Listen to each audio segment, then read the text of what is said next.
Good morning. It's me, Josh Hunter. I'm here on the planet Earth. Oh, the gate just opened. All right. I'm gonna see if I can take this theme a little further. So, yesterday I was. Damn it. All right. Yesterday I was having a typical day, but people still have decided that they don't believe that it is the wise choice to stop asking me for cigarettes and narcotics. And I don't know. Every now and then I'll get this. I wouldn't say it's a feeling, but I guess from some perspectives it is a feeling. And this guy, like, he wouldn't. Came up to me. He's like, "Oh, what are those cell phones?" And like, I'm like, "No, these are my solar panels." No, I didn't say that. Because they're fucking huge, first of all, and they're flip shaped, like a flip phone. And people ask me if they're phones. Like, when's the last time you saw a phone this size with no screen or buttons? And, and it is a flip phone. And they're not thinking. And so I told him, when I really want someone to like not be near me, like I'm doing my utmost to be as repellent as possible.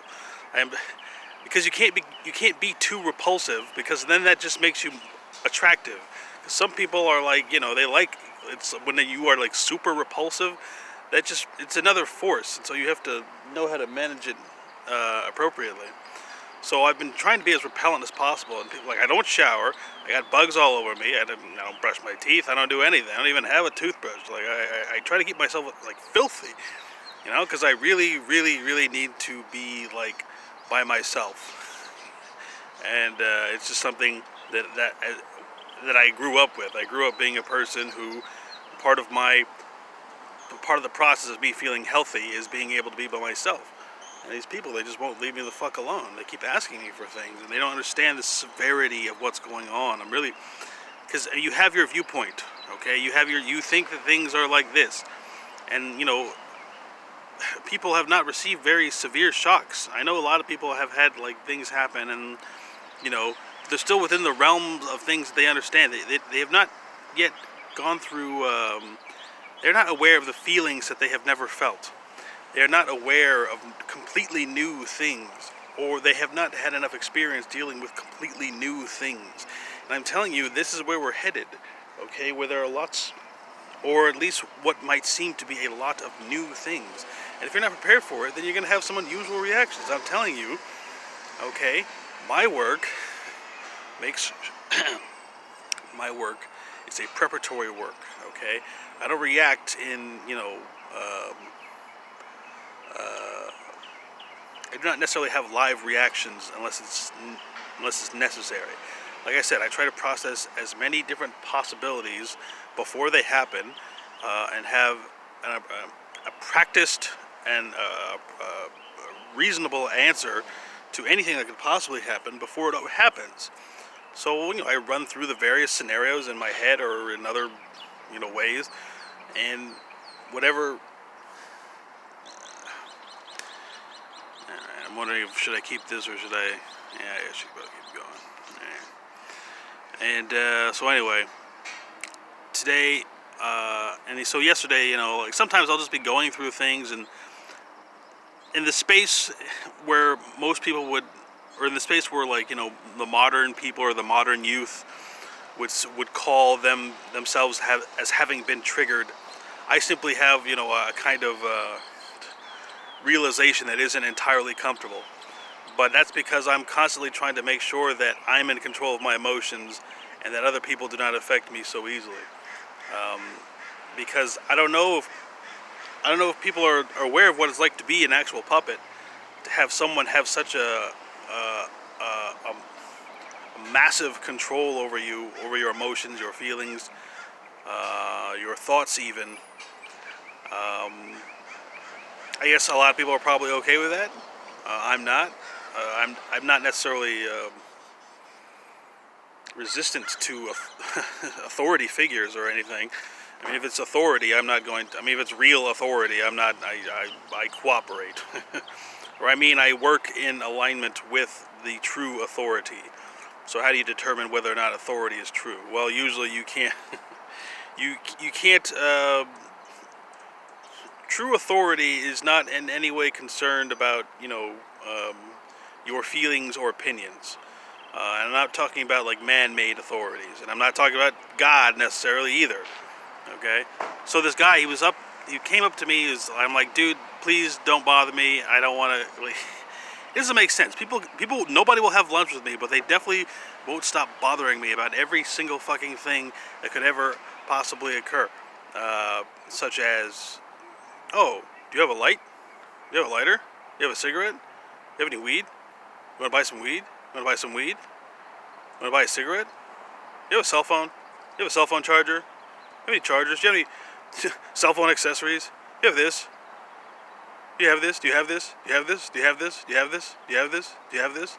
I mean, there should be some kind of sign, right, to tell them, hey, danger zone. There are things going on here that. All right, and I can say that. Anyway, so this guy can. All right, so like I said, I did not want this guy to ever ask me for anything again, and I also wanted to make sure that if only he could go forward and send a message to all the people who think that it's a good idea to ask me for things. Like, I don't know what to do. So I said, look, pal, you need to get away with me because you don't understand what's going on. And so usually when people like just won't leave me alone, I try to scare them, is what I do. It's like, okay, you want to invade my fucking privacy? I'm telling you to walk away and you won't walk away? Okay, then I'll give you something to help you walk away. And so all I can do, I can't get like violent, and I don't do any type of social manipulations or something. I mean, you could call it that, but do I not have the right to defend my privacy? Do I not have the right to defend my privacy? I either do or I don't. Okay? If I had a house, or let's say when I get my house, I will simply be staying indoors all the time. I do not see any reason to be walking around outside this is like why this whole quarantine thing is so silly to me. Like, people are complaining like they're literally living my dream. Well, not my dream, but like just being forced to stay inside all the time. Like, that's what I want. I don't know about being forced to, but we're to be in a situation that greatly encourages being inside. And like, people are complaining. Like, we want to go outside. We want to smoke cigarettes and throw our fucking lives away over nothing. Over feeling good for just a little bit. So I told this guy, I tried to scare him. And, it probably wasn't the most responsible thing for me to do, considering, my perception of my position in this world. But nobody seems to be speaking my language, is what I'm talking about. I'm trying to speak direct, plain English, and they come up to me, and the look on their face is if they're living in some place which I cannot even recognize. They're living in some place where there are no serious things. That's the problem. Like, the place where I live, there are a lot of serious things. And that's why I make such an effort to be lighthearted about, my life and the things that I say and do. But there are a lot of serious things about my life, and I don't necessarily bring it up. I mean, I'm not talking about like,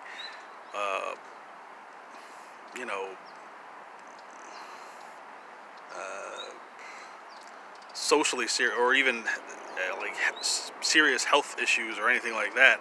I'm just talking about serious things. Like, in the United States government, you used to have serious people. Like in the 50s and the 60s and the 70s, you had serious people. And then like starting in the late 70s and like the early 80s, like people stopped getting serious about this country, about the things that are important.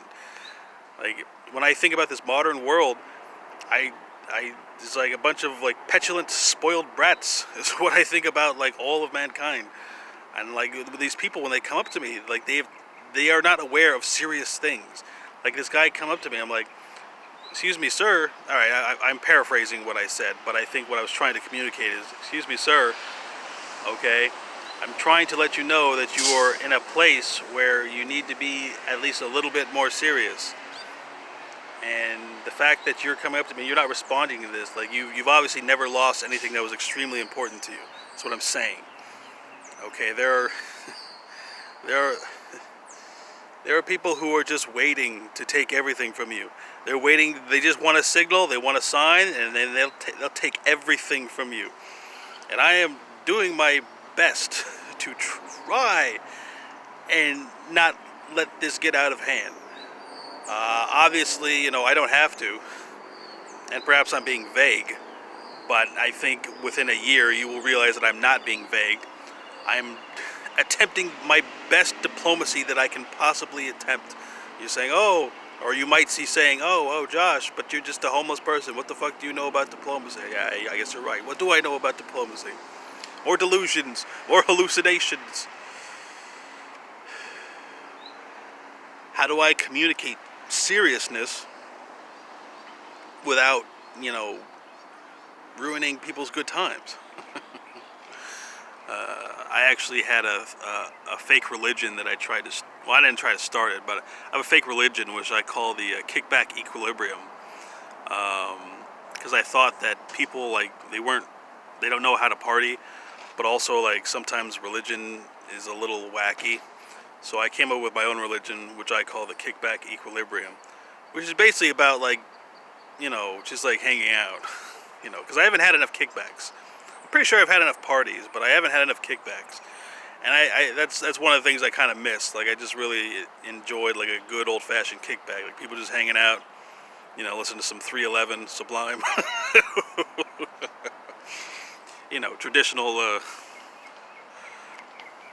Traditional fortifying activities. Alright, well, I have to try and